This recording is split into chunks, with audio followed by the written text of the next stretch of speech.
Another day, another dollar. Am I right? No, really, am I? I've never had a job, so I don't really know what it's like, but I have thought about it in more of a traditional sense and how that's really different from my ideal job of just not having a job.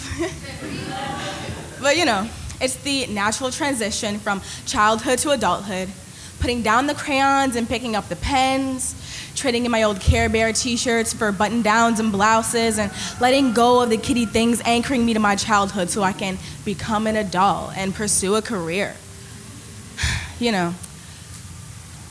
I'll be congratulated on being hired after sending out 1,001 applications. People will celebrate my success of stepping into this new role until my pens are always filling out paperwork, and those bears don't care about the fact that I can't let go of what's anchoring me to my desk. But it could be great, though. In fact, I can see it now. I've got a promotion. Who knew that being good at your job could get you rewarded with even more work?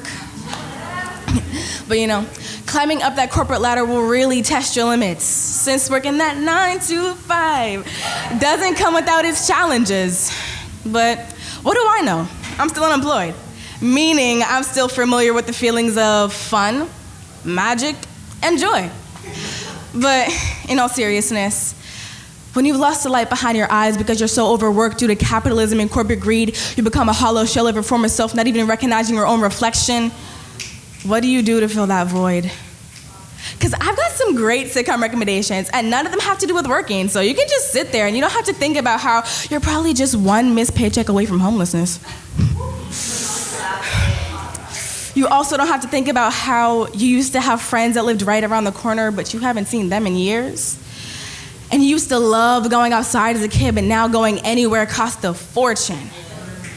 You used to play as warriors, fighting against dragons and all sorts of monsters, but why now does it feel like a fight just to get through the day? You grew up, right?